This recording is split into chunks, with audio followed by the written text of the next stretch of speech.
자, 어느 날 밤 갑자기 한 사람이 예수님을 찾아왔습니다. 그의 이름은 니고데모, 의외의 일입니다. 그가 왜 밤에 찾아왔을까? 두 가지 중요한 이유가 있습니다. 하나는 그의 신분 때문입니다.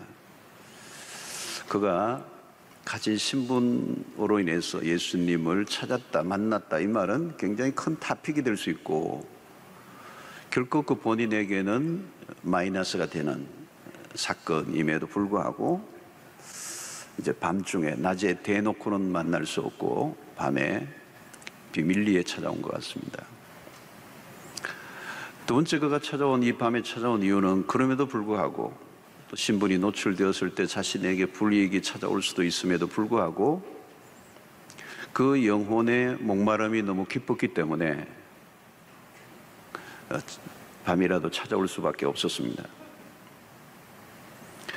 자, 외형적으로 보면 예수를 찾아올 이유는 전혀 없어 보입니다. 그런 모든 것을 갖춘 사람이기 때문입니다. 그는 바리새인일입니다. 바리새인이라는 말은 종교적 열심이 타의 추종을 불허하는 사람입니다. 또 그는 유대인의 관원입니다. 그 말은 사내들인 공회원이라는 말입니다. 그 당시 70인으로 구성된 유대 사회의 최고의 권력기관이라고 볼 수 있습니다. 그는 젊은 나이에 유대 지도자가 되었습니다. 최고의 지성인이고 도덕적 높은 수준을 갖추고 있는 사람이에요. 권력과 명예를 누리고 있는 유대 사회의 명실상부한 최고의 리더였습니다. 그럼에도 불구하고 예수를 찾아온 이유는 무엇일까? 무엇이 아쉬웠을까? 그는 무엇인가를 찾고 있습니다. 이런 사람들을 가르쳐서 우리는 구도자라고 얘기합니다. 구도자. 구도자란 무엇입니까? 자신의 영혼의 질문에 답을 찾아가는 사람. 인생의 갈증을 가지고 있는데 이 갈증을 해결하기 위해서 무엇인가를 찾고 있는 사람을 우리는 구도자라고 얘기합니다. 사람들은 무엇인가를 찾고 있습니다. 신경외과 의사들이 쥐의 행복 중추에 이 전극봉을 삽입하고 쥐들이 레바를 누르도록 하는 연구를 진행했습니다. 그 레바를 누르기만 하면 이 행복 중추에 자극을 해서 행복감이 이렇게 생기는 거죠. 그러니까 이 쥐는 레버를 누르느라고 정신이 없어서 계속 누르게 되는 거죠. 나중에는 먹지도 않고 굶어 죽게 됩니다. 이것을 가르쳐서 우리는 죽음에 이르는 쾌락이라 이렇게 얘기합니다. 세상의 사람들을 보십시오. 무엇인가를 추구합니다. 무엇인가에 빠져 있고 미쳐 있습니다. 정신없이 살아갑니다. 문제는 많은 것을 손에 쥐고 있지만 여전히 목이 마르다는 데 있습니다. 전도서는 이미 가르쳐 주고 있죠. 세상의 모든 것을 시도해 보았지만 해 아래 새 것은 없다. 그리고 다 헛되고 헛되다 그랬습니다. 여러분, 이 내면의 갈증은 매우 자연스러운 것입니다. 이것은 인간의 내면의 문제죠. 인간은 배만 부르다고 결코 만족할 수 있는 존재가 아닙니다. 왜 사람들이 그렇게 술에 취합니까? 왜 마약까지 손을 대죠? 그것은 인간의 심연의 고통이 얼마나 강력한 것인가를 보여주는 것입니다. 하나님 없이 이 세상을 살아간다는 것 자체가 정신 착란을 일으키게 할 만큼 힘들기 때문입니다. 그런 의미에서 종교와 마약은 멀리 떨어져 있지 않고 매우 가깝습니다. 종교를 찾는 사람도 마약을 찾는 사람도 비슷한 무언가를 찾고 있는 것이죠. 문제는 그것이 무엇인지를 잘 모른다는 데 있습니다. 그래서 사람들은 내면의 이 갈증을 이상한 방식으로 해결하려고 합니다. 오늘날 문화의 특징은 원하기만 하면 당장 만족해 줄 것처럼 착각하게 만듭니다. 그래서 게임이, 도박이, 제가 최근에 전문가를 만나서 들어보니까 이 도박이요, 대한민국 엄청나요, 엄청나. 이 각종 중독들은 모든 종교로 가는 어떤 길에 널려있는 기획 상품과 같은 것입니다. 가끔 자동차 가운데 리콜을 하는 경우가 있습니다. 겉은 멀쩡합니다. 전혀 손색이 없이 완벽한 것 같아요. 그런데 타고 다니다 보니까 문제가 슬슬 드러나기 시작합니다. 인간이 그렇습니다. 공부를 하고 취직을 하고 성공도 하고 가정도 꾸려갑니다. 겉으로 보면 문제될 게 하나도 없어요. 그러나 살아갈수록 치명적인 결함이 하나씩 드러나기 시작합니다. 무엇인가 목이 마른 것이죠. 니고데모는 자신의 영혼에 정직한 사람이었습니다. 자신의 종교적 열심으로 만족할 수가 없었어요. 그래서 최선을 다하여 그 종교에 심취하고 열심을 다했지만 영적으로는 방황하고 있었습니다. 종교적으로 노력할수록 종교라는 세계에 속박을 당하고 있었습니다. 자유가 없었습니다. 대개는 자신의 영혼의 상태를 무시하고 살아갑니다. 영혼의 상태를 방치해버리거나 무시해버리죠. 결국은 어떤 상태에 됩니까? 빈사, 영혼의 빈사 상태입니다. 니고데모는 아마 몸부림을 쳤던 것 같아요. 이 밤중에 예수를 찾아온 것은 일종의 영혼의 몸부림입니다. 참 중요한 대목입니다. 구원 사건은 철저한 자기 절망에서 시작됩니다. 나는 지금 만족스럽지 않다라고 하는 이 솔직한 인정으로부터 시작이 되는 것이죠. 아마 교회를 다니는 분들 가운데서도 있을 수 있다고 생각합니다. 교회를 다니고는 있지만 5년도 다니고 7년도 10년도 다녔지만 내 영혼은 여전히 방황을 하고 있어. 난 무엇인가 목이 말라 안 채워져. 아마 그런 솔직한 감정을 갖고 있는 분들도 계실 거예요. 그런데 대개는 가장 어려운 케이스는 자기의 의로 자신을 감싸고 숨어버리는 것입니다. 분명히 아닌데 자기는 문제가 없는 것처럼 꾸미는 것이죠. 그래서 늘 근사한 말을 하고 다닙니다. 어떤 이들은 자신이 쌓은 사회적 신분 안으로 숨어버립니다. 좋은 직장과 좋은 스펙으로 자신을 포장합니다. 세상적인 성취 뒤로 자기의 본래의 모습을 감추어 버리는 것입니다. 어떤 이들은 영혼의 갈증을 느끼지만 갈증으로 끝나버리는 겁니다. 갈증을 채우기 위한 어떤 대가를 지불하지 않습니다. 그냥 일상으로 돌아가 버립니다. 인생이 뭐 그런 거지 뭐. 심각하게 생각하지 않습니다. 때로는 어떤 사람은 일 중독으로 의도적으로 일의 세계에 빠져들어가고 그 영혼의 갈증을 무시해 버리는 겁니다. 여러분, 목이 마르면 마르다고 해야 합니다. 아닌 척해서는 안 된다는 거죠. 속은 골물대로 골마 터지기 직전인데 덮어두면 어떻게 되죠? 결국은 큰 사고가 나게 되어 있습니다. 영혼에 일어나는 질문에 답변을 얻을 때까지 질문해야 합니다. 갈증이란 아직 질문이 계속되고 있다는 뜻입니다. 그 질문에 답을 얻어야 하는 것이죠. 오늘 니고데모는 용기가 있었습니다. 갈증을 해결하기 위해 밤중에 예수를 찾아왔습니다. 이것은 칭찬할 만한 일입니다. 누군가 자신의 이런 장면을 보았다면 불이익을 당할 수도 있습니다. 그러나 그는 기꺼이 대가를 지불합니다. 그런 용기 있는 지성인이고 종교인이었습니다. 답을 찾기 위해서 대가를 지불하고자 한 것입니다. 갈증을 가진 사람은 질문이 있습니다. 누가 답을 얻는 것입니까? 질문이 있는 사람입니다. 대개 사람들은 자신이 무엇 때문에 목이 마른지 모르고 살아갑니다.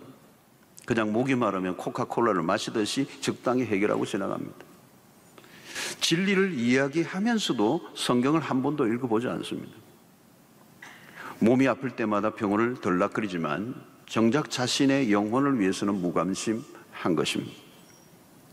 공허하고 절망적인 영혼의 상태에 놓여 있는데도 가만히 앉아 있다면 그것은 우리는 영적인 게으름이라고 얘기할 수 있습니다. 영혼의 답을 찾아야 합니다. 영혼의 목마름을 해결해야 합니다. 그것보다 더 시급하고 중요한 일은 없습니다.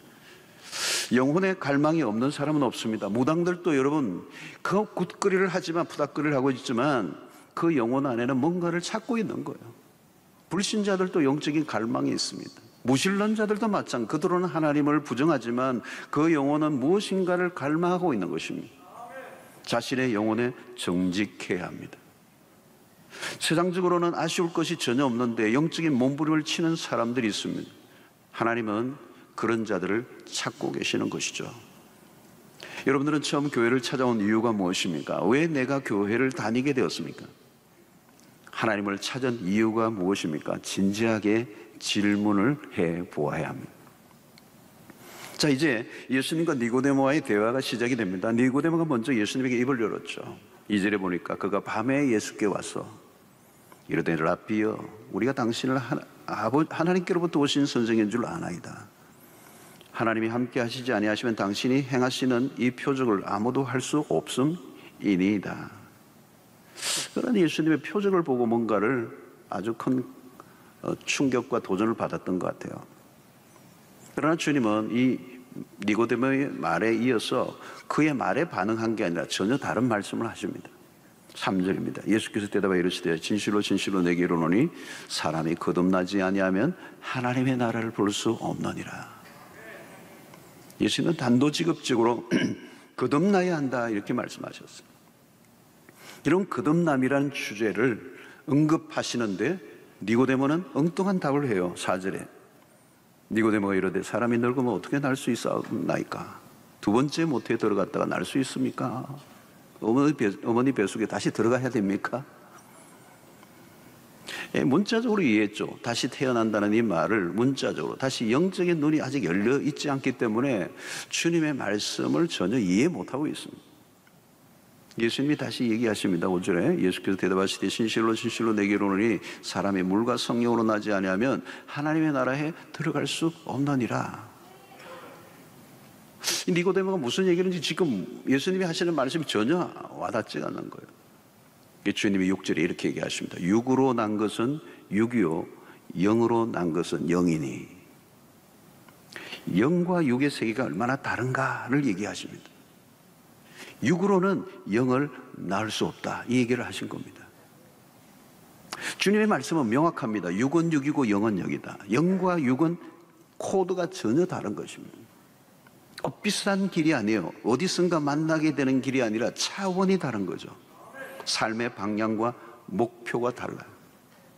마치 기찻길의 선로와 같습니다. 두 선로 사이의 거리는 짧지만 맞추실 수 없는 평행선과 같습니다. 세상의 사람들은 영의 일을 알지 못합니다. 영적 체험을 한 사람에게는 그 영의 일이 친숙한 것이지만 그 세계를 모르는 사람에게는 같이 있는 가족이라도 아득한 얘기입니다. 무슨 얘기를 하는지 오랫동안 같이 부부로 살아도 영적으로 다르기 때문에 통하지 않는 거죠. 그래서 우리가 그런 얘기해요. 영이 안 통하면 영 안 통한다. 답답해요. 답답해요. 동문서답을 하는 거죠. 동상이몽을 하는 것입니다. 육으로 난 것은 육이요 성령으로 난 것은 영입니다. 여기에서 육이란 어떤 것입니까? 죄의 본성의 지배 아래 살고 있는 인간을 두고 하는 말입니다. 다시 말하면 영적인 기능이 작동하지 않음이에요. 영적인 영이 있긴 한데 태화될 대로 태화된 상태의 영, 그러니까 거의 작동이 안 되는 것과 마찬가지의 영이 남아있는 거예요. 이 영은 상대적으로 죄악의 지배를 받고 있다는 것, 죄성의 본성을 따라 살아가는데 굉장히 익숙해져 있다는 것. 그래서 이 육은 영으로부터 멀리 도망을 친 하나님과 등지고 있다는 것, 하나님을 의지적으로 거부하고 있다는 것입니다. 그러므로 이 육에는 선한 것이 하나도 없다. 육에 아무리 덧칠을 하고 아름다운 액세서리를 달아도 그냥 육이에요. 그 육에 무슨 온갖 감투와 명찰과 훈장을 달아도 소용이 없다는 것입니다. 육은 육일 뿐이다. 자신의 영혼의 상태에 대해 전혀 관심이 없는 상태입니다. 여러분, 우리도 마찬가지입니다. 끊임없이 경계하지 않으면 육의 힘이 밀고 올라오는 것이죠. 이 육은 우리를 이 세상의 것으로 만족하게 만듭니다. 그래서 말초적이고 육감적인 세계로 끝나는 것이죠. 니고데모는 육적인 상태로는 아쉬울 것이 없었는데, 그런데 영적인 부분의 갈망이 목에까지 차올랐던 것이죠. 9절에 니고데모가 대답하여 이르되 어찌 그러한 일이 있을 수 있나이까. 주님이 무슨 말씀을 하시는지 잘 모르겠지만 나는 무엇인가를 갈망하고 있습니다 라는 뜻입니다. 삶의 근본적인 변화를 원했습니다. 그런 정직한 구도자였습니다. 그러나 여전히 영적인 무지함 속에 있습니다. 이스라엘의 지도자로 있었지만 그런 영적 세계에서는 입문조차 하지 않은 사람이에요. 그는 어떻게 해야 할지를 알 수가 없었습니다. 길은 한 가지예요. 거듭남이었습니다. 다시 태어나야 한다. 영적인 재탄생을 바라고 있습니다. 오늘 이 대화를 보면 주님은 지성적이었던 그에게 지성적이고 철학적인 말을 하지 않으셨어요. 아주 단순하고 원초적인 말씀을 던지십니다. 새로 태어나야 한다. 역시 니고데모는 알아듣지 못하죠. 내가 이 나이에 다시 어머니 뱃속으로 들어갔다 나와야 합니까? 그런 영혼의 거듭남을 몰랐습니다. 성도 여러분, 성경은 영혼에 초점을 맞추고 있습니다. 영혼이 중요합니다. 여러분, 영혼이 곧 생명입니다. 그러니까 육체가 이렇게 지금 건강해도 영혼이 떠나면 끝입니다. 저는 임종 시에 있는 분들을 많이 만났고, 또 임종과 임종 전과 임종 후 1분 사이에 이분의 영혼이 떠나는 순간 이 육체는 그냥 육체예요. 아무것도 아니에요. 그러니까 우리 육체가 존귀한 것은 영혼이 담겨 있을 때만 가능한 것이에요. 영혼이 떠나면 그건 죽은 거예요. 이 육체는 그냥 고기 덩어리와 똑같아요. 아무것도 아니에요. 그냥 썩어버려요. 그러므로 여러분, 태초에 우리의 몸이 흙으로 빚어진 다음 하나님이 그 육체에 생명을 불어넣으셨다고 했어요. 이 생명이 영혼입니다. 그 영혼이 하나님과 교통하도록 만드셨다는 거예요. 그런데 죄로 이 영이 죽어버렸어요. 기능이 안 돼. 하나님과 교통이 안 돼. 본래는 영적인 존재인데, 밥만 먹고 사는 존재가 아닌데 우리의 영혼이 죽어버렸어. 영혼이 작동이 안 돼. 그래서 먹고 사는 거에만 만족하는 육으로만 사는 인생이 된 것입니다. 사실은 자신의 영혼이 얼마나 굶주려 있는가를 모른 채 살아가고 있는 이 니고데모에게 주님이 하신 말씀은 너가 거듭나야 된다는, 이 말은 너의 영혼이 거듭나야 된다는 얘기죠. 여러분, 우리가 평안하다, 기쁘다, 행복하다, 만족하다, 이 표현은 무언가 하면 내 영혼의 상태를 말하는 것입니다. 뭐가 여러분 기쁜 거예요? 어디에서 기쁨이 일어나는 것입니까? 진정한 기쁨은 우리의 영혼 안에서 일어나는 일이에요. 그래서 영혼이 채워질 때 그런 고백이 터지는 것입니다. 모두 영혼의 문제. 왜 인간이 불안한 것입니까? 영혼의 상태가 불안하기 때문에. 돈 때문이 아닙니다. 사업 실패 때문이 아닙니다. 때로는 세상의 일들이 하다가 실패할 수도 있습니다. 그러나 영혼의 상태가 건강하고 부유하면 실패로 인해서 무너지지 않습니다. 다시 일어날 수 있습니다. 영혼이 빈사 상태에 놓여 있는 사람은 성공을 해도 무너집니다. 크게 무너집니다. 여러분, 성공이 구원이 아닙니다. 사회적 성공이 영혼의 불을 결정해 주지 못합니다. 거듭남은 하나님과의 관계의 연결을 의미하는 것입니다. 그래서 이스라엘 백성들이 광야에서 방황을 하다가 가나안으로 들어가는 것이 중요하지만 가나안에 들어가는 게 목적이 아니라 하나님의 백성으로서 하나님과의 관계가 회복되는 것이 하나님의 본래의 의도였어요. 거듭난다는 것은 다시 새롭게 시작한다는 뜻입니다. 자, 너가 거듭나야 하겠다라는 이 말은 뭘까요? 너의 지금의 상태로는 안 돼, 이 말입니다. 너의 지금의 상태로는 소망이 없어 라는 얘기인 것 같아요. 사실 이 거듭나야 된다는 이 말은 자존심을 확 끓는 얘기가 될 수도 있습니다. 절망적인 상태에 놓여 있다는 것입니다. 이런 외형적 변신 혹은 어느 정도의 보기 좋은 변화를 지금 예수님이 말하는 게 아니에요. 오늘 거듭나라는 이 말씀은 교회를 열심히 다녀라, 새벽기도 열심히 다녀라, 성경 공부를 해라, 백일 기도를 해라, 헌금생활 열심히 하라, 술, 담배 끊어라, 그 얘기가 아니에요. 그런 것은 다 외형적인 것입니다. 껍데기에 관련된 일이에요. 다시 태어나야 된다는 이 말은 영적인 거듭남을 말하는 것입니다.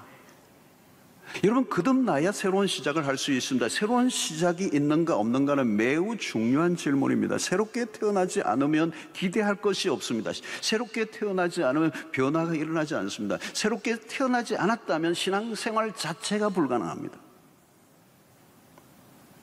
구도자의 태도로 처음에는 교회를 나올 수 있어요. 그러나 구도자에 머물러 있으면 안 돼요. 처음에는 구도자로 왔다가 거듭남에 이 새롭게 태어나는 이 작업이 일어나야 되죠.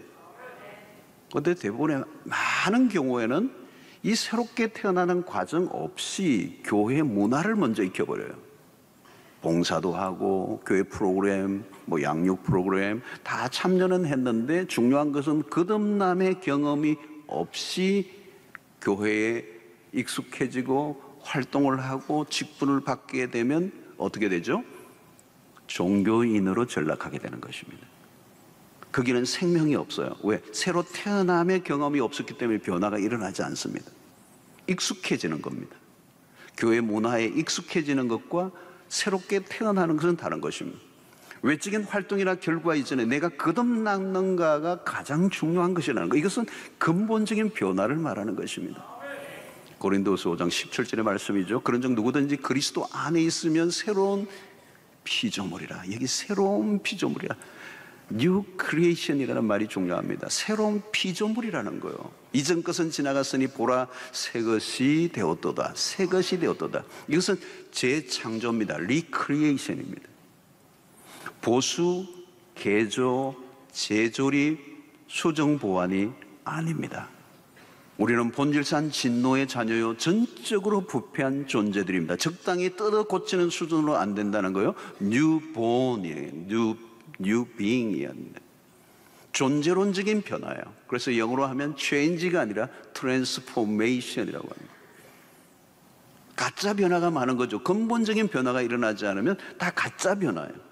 오늘날 교회 안에 가장 중요한 주제일 수 있습니다. 새로 태어나지 않은 사람은 그리스도인이 아닙니다. 교인은 누구나 될 수 있습니다. 등록카드만 쓰면 교인은 됩니다. 그러나 교인 자격을 얻었다고 새롭게 태어난 것은 아닙니다.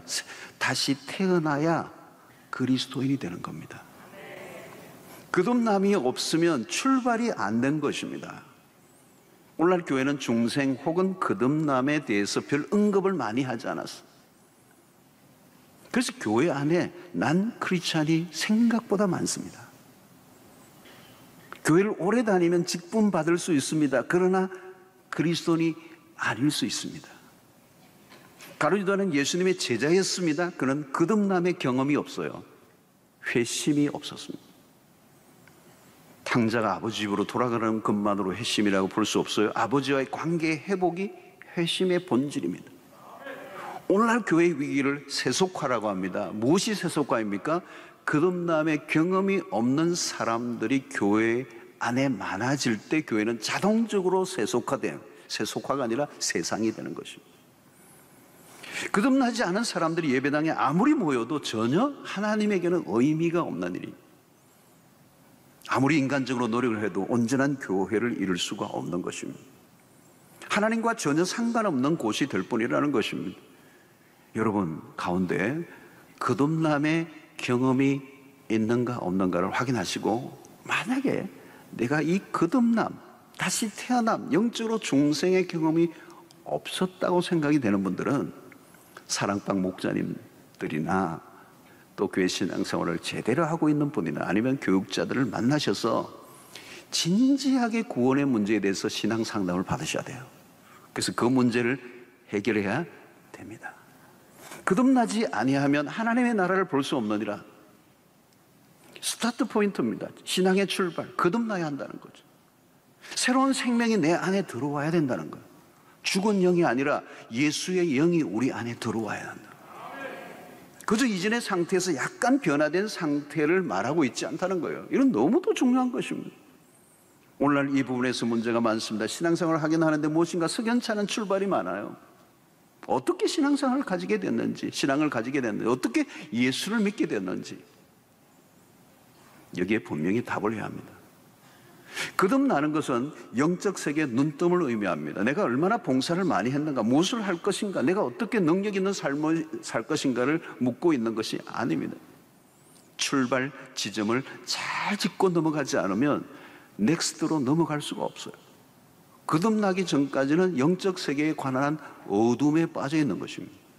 돌이킴, 다시 태어남이 없으면 우리 안에 변화가 일어나지 않고, 변화 대신 무엇이 일어날까요? 변질이 일어나는 것입니다.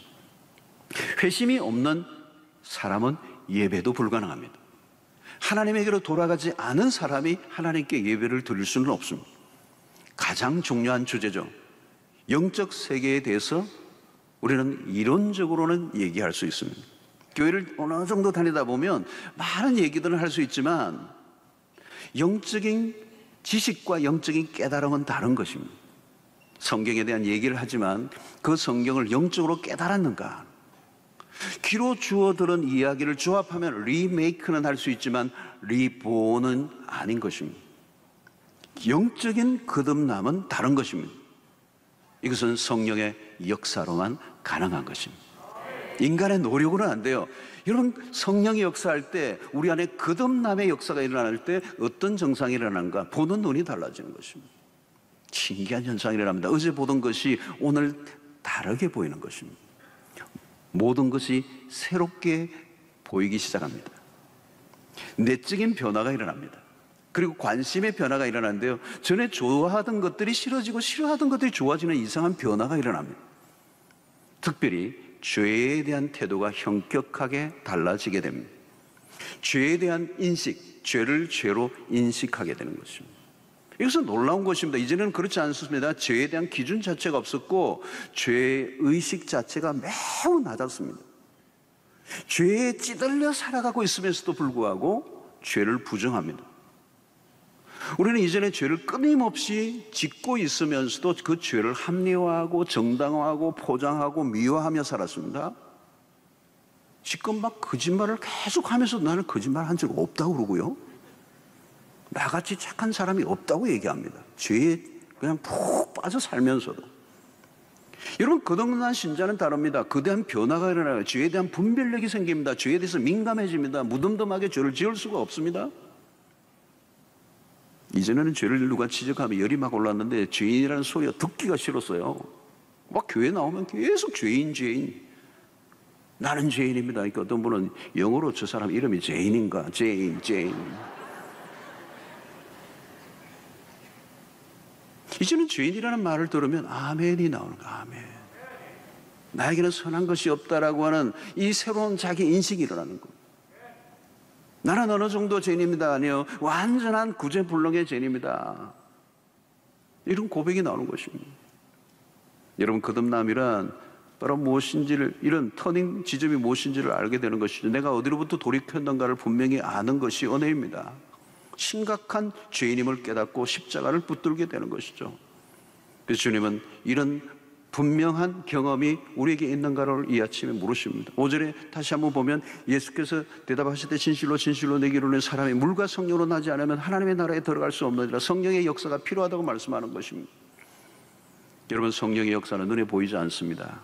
그래서 오늘 8절에 바람이 임의로 불매 내가 그 소리는 들어도 어디서 와서 어디로 가는지 알지 못하나니 성령으로 난 사람도 다 그러하니라. 거듭나는 것은 전적으로 성령이 하시는 일인데 신비로운 일입니다. 이것은 그냥 교육으로 거듭나는 것이 아니고 어떤 프로그램에 참여함으로 일어나는 것이 아니고 성령이 역사하실 때 거듭남의 역사가 일어나는 거예요. 제자 훈련 받는다고 변화가 일어나는 건 아니에요. 변화된 사람이 훈련을 받는 것이죠. 가룟 유다를 보십시오. 예수님의 주변에 맴돌고 맴돌았지만 그는 거듭나지 않았습니다.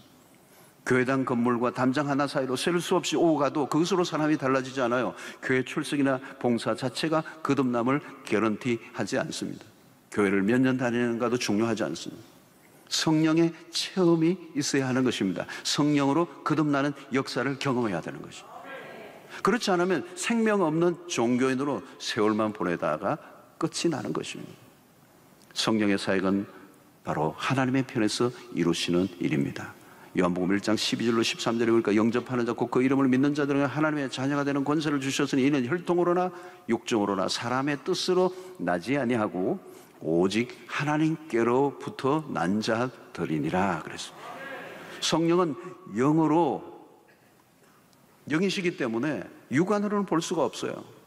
그런데 성령이 하시는 일은 우리가 육안으로 알 수가 있어요. 바람이 보이지 않지만 바람이 나뭇가지를 흔들 때 그 바람이 존재한다는 것을 우리가 알 수 있는 것처럼 우리는 오늘 또 성령이 역사하시는 것을 눈으로 목격할 수가 있습니다. 성령의 역사를 부인할 수가 없어요. 오늘 우리 주변에 보면 전혀 믿을 것 같지 않았던 사람들이 복음 앞에 무릎을 꿇는 모습을 보게 됩니다. 도무지 믿을 것 같아 보이지 않던 사람이 그의 입술을 통하여 예수 그리스도를 주로 시인하는 역사가 일어납니다. 성령이 역사하시면 신비로운 일이 일어나요. 스스로 우리가 저항하지 못하고 성령의 힘에 이끌리게 되는 것을 보게 됩니다. 우리가 지난 수요일에도 이 행복나눔 축제를 하면서 많은 분들이 오셔서 복음을 듣는데 독특한 일들이 일어나요. 이 전도 집회할 때마다 도무지 올 수 없는 분이 왔고 복음에 반응할 줄 몰랐는데 그분이 복음에 반응하고 눈물 콧물을 흘리면서 예수 그리스도 앞에 무릎을 꿇는 역사들이 일어나는 것은 사람이 할 수 있는 일이 아니라 성령이 하시는 일인 줄로 믿습니다. 그거는 우리의 선택이 아닙니다. 성령이 하시는 일입니다. 어느 순간 우리의 눈이 열리게 되고 이전에 보이지 않던 것이 보이게 시작하고 성령이 우리의 눈을 열어주시고 귀를 열어주시는 역사가 일어나게 돼요. 이 born again 되는 이 거듭남의 역사가 일어날 때 성령이 역사하실 때 우리에게 무슨 일이 나요? 이상하게 하나님의 말씀이 깨달아지기 시작하는 것입니다. 성경이 믿어지기 시작하는 것입니다. 하나님의 말씀에 관심을 가지게 되는 것입니다. 말씀을 따라 순종하고 싶은 마음이 생기는 것입니다. 여러분 그것은 이미 성령이 내 안에서 운행하고 계신다는 증거예요. 그리고 많은 사람들 앞에 공개적으로 예수를 주로 시인하는 역사가 일어나는 것. 모두 성령이 하시는 일입니다. 성령의 사역은 눈에 보이지 않기 때문에 경험해 보지 못한 사람은 이해할 수 없습니다. 그리고 이 성령의 역사를 설명하기도 어려워요. 여러분 맹인에게 무지개를 설명한다는 거 어려운 것과 같아요. 어렵잖아요. 어떻게 설명하죠? 성령의 역사도 그것을 경험하지 못한 사람에게는 설명하기가 너무도 어려워요. 그러나 성령은 지금도 일하고 계시고 사람들을 거듭나게 하시고 하나님의 백성들로 태어나게 하시는 줄로 믿습니다. 분명한 것은 사람이 변하는 것입니다. 오늘 각자 자신을 한번 보십시오. 이전의 나와 오늘의 나를 비교해 보십시오. 나 같은 사람이 예수를 믿는다는 것 자체가 신기한 일 아닙니까? 나만 놀라는 것이 아니라 내 주변의 사람들도 다 보고 놀래요. 너가 어떻게 예수를 믿고 이렇게 변했느냐. 아무리 보아도 설명이 안 되는 역사가 일어납니다. 그래서 찬송가에 나 같은 죄인 살리신 주 은혜 놀라워 할 때 여러분 이게 놀라워라고 하는 이 부분에 굉장히 중요한 부분이 있어요. 놀라워. 주 은혜 놀라워. 나 같은 죄인을 살리신 주님의 은혜가 어메이징이라는 거예요. 어메이징 그레이스라고 그러잖아요. 놀라워. 설명할 수 없어. 신비로운 일이라는 것입니다. 오늘 우리가 이 자리에 예수를 믿고 주님 앞에 나와 예배를 드리는 것도 신비한 일이에요. 여러분 이전에는 십자가 설교를 100번, 200번, 수백 번을 들었는데도 아무것도 와닿지 않아요. 그런데 거듭난 백성들에게 일어나는 현상은 뭘까요, 여러분? 그 십자가가 와닿는 거예요. 십자가 설교가 왔는데 내 비수를 꽂는 거예요. 내 심장을 꽂는 거예요. 저는 죄인입니다 이렇게 하면 화가 확 났는데, 그 죄인이라는 말이, 내가 죄인이라는 말이 그렇게 절절히 와닿는 거예요. 그리고 예수 그리스도의 십자가를 붙들 수밖에 없는 죄인이라는 사실을 깨닫고 하나님 앞에 무릎 꿇는 역사가 일어나게 돼요. 성경을 읽기만 해도 북받쳐 오르는 역사들이 일어나는 거예요. 이것은 이성적 작용으로 할 수 있는 일이 아닌 그 이성적 작용을 훨씬 넘어선 역사가 있기 때문에 그런 일들이 일어나는 것입니다. 성령이 역사하시면 시간이 오래 걸리지 않아요. 지금 이 순간에도 그런 변화가 일어날 수 있음을 믿습니다. 여러분, 불안과 절망과 삶의 방황, 끝없는 갈증은 내가 속해 있어야 할 곳에 속해 있지 않기 때문에 일어나는 일들이에요. 여러분, 영혼은 가장 깊은 부분입니다. 얼마나 깊은지 알 수가 없어요. 아무 곳으로도 채워질 수 없을 만큼 그 영혼은 깊은 곳이죠. 그곳은 오직 하나님으로만 채워질 수 있는 것입니다. 아직도 깊은 갈증에 시달리고 있는 분이 계십니까? 정직하게 반응할 수 있게 되기를 축원합니다. 숨기지 마십시오. 자기의 영혼의 벌거벗음을 부끄러워하지 마시고 정직하게 자신의 상태를 하나님 앞에 고백한다면 하나님은 멀리 계시지 않고 아주 가까이 우리를 만나 주십니다. 오늘 우리의 똑똑함이나 세상적으로 의지하고 있는 것들을 내려놓고 마음의 문을 활짝 열고 우리 주님 앞에 나간다면 주님 우리를 자녀로, 주님의 친구로 삼아 주실 것입니다. 우리 주님은 구원의 놀라운 선물을 손에 닿지 않는 곳에 올려다 놓으시는 분이 아니세요. 비밀 동굴에 숨겨놓지 않고 손만 내밀면 누구든지 그 은혜를, 그 구원의 선물을 받을 수 있도록 하나님이 역사하시는 분인 줄로 믿습니다. 지금은 은혜의 때입니다. 고린도서 6장 2절에 이르시되 내가 은혜 베풀 때에 너에게 듣고 구원의 날에 너를 도왔다 하셨으니 보라 지금은 은혜 받을 만한 때요 보라 지금은 구원의 날이로다. 저는 이번에 이 행복 나눔 축제 동안에도 일부 때도 이 본당이 완전히 가득 채우면서 얼마나 많은 분들이 이렇게 오셔서 복음을 듣고 반응하고 있다는 이 이야기는 바로 오늘 이 말씀이에요. 지금은 은혜 받을 만한 때요 비로소 지금은 구원의 날이로다. 이 구원의 역사가 이루어지는 것을 눈으로 보았습니다. 누구라도 그 은혜를 체험할 수 있습니다. 나는 영에 속한 사람인가? 그렇다면 그 안에서 깊은 확신 속에 살고 있는가? 그리고 영에 속한 자로서 마땅한 삶을 증명하고 있는가? 영에 속한 사람이면서도 아직도 이전의 삶을 그리워하고 있습니까? 과거의 삶에 향수가 남아 있습니까?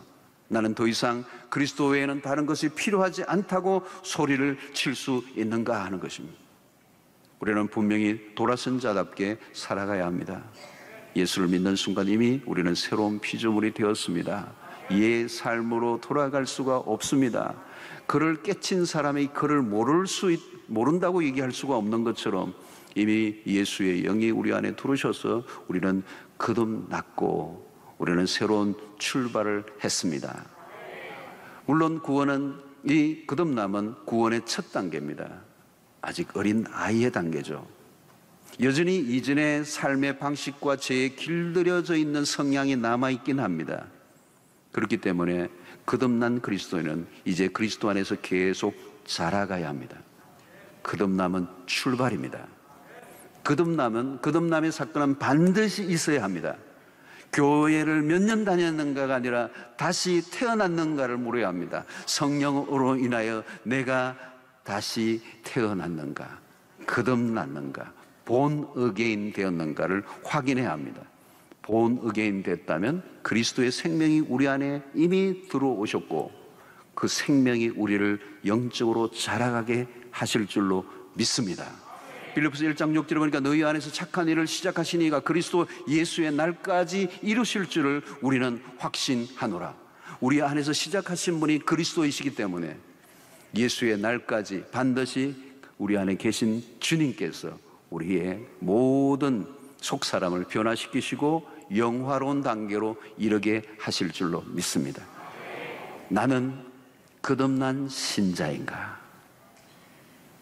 나는 거듭남의 사건을 분명히 경험했는가를 물으시고 만약에 그것이 없다면 우리는 가까이 있는 믿음의 지체들에게 시간을 끌지 않고 여러분들 질문하시고 답을 얻으시고 중생의 경험이 있는 신자로서 새로운 출발이 있게 되기를 축원합니다. 중생한 신자라면 이제 그리스도 안에서 자라가는 기쁨을 경험하시고 우리의 영적인 공동체 안에서 날마다 여러분들의 신앙이 어린아이에서 영적인 아비로 자라가는 이 거룩한 이 영적 순례의 승리자가 되시기를 주의 이름으로 축원합니다. 하나님 아버지, 오늘 또 우리에게 주신 말씀을 통하여 오늘 우리의 위치를 다시 한번 확인하기를 원합니다. 우리의 영혼의 깊은 갈망을 그 갈망에 대한 확실한 답을 얻기 위하여 힘쓰는 저희들 되게 하여 주시옵시고, 하나님의 말씀을 통하여 성령을 통하여 우리가 다시 한번 새롭게 거듭나는 역사가 일어나게 하여 주시옵시고, 그리스도 안에 장성한 분량에 자라가는 하나님의 사람들 되게 하여 주시옵소서. 나는 거듭났는가, 나는 자라가고 있는가를 확인하는 우리의 믿음의 모든 지체들 되게 하여 주시옵소서. 그래서 우리의 영혼의 갈증이 완전히 그리스도로 인하여 회복되고 채워지는 역사가 일어나게 하여 주시옵소서. 예수님의 이름으로 기도하옵나이다. 아멘.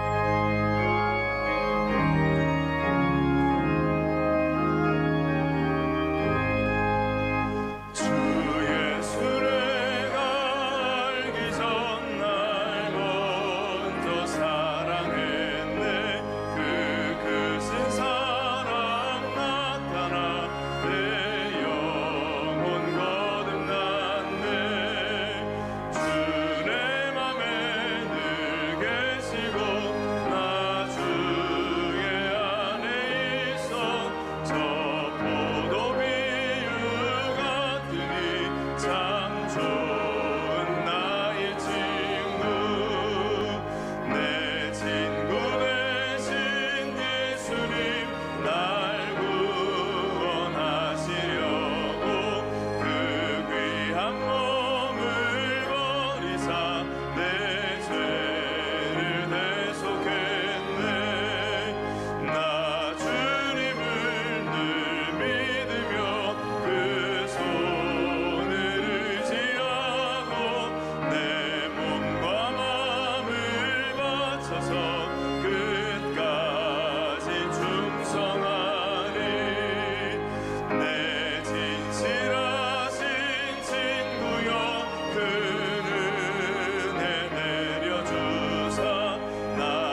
이제는 우리 주 예수 그리스도의 놀라우신 은혜와 하나님의 크신 사랑과 성령의 교통하심이 오늘 우리의 영혼의 그 갈증을 무시하지 않고 내팽개치지 않고 그 영혼에 정직히 반응하며 하나님 앞에 나아감으로 우리 주님을 만나고 성령의 역사 가운데 거듭나 하나님의 백성으로 태어나 영원히 주님 부르시는 날까지 영적으로 성장하여 영화에 이르기로 결단하는 주의 백성들 머리 위에 지금부터 영원토록 함께 있을지어다. 아멘.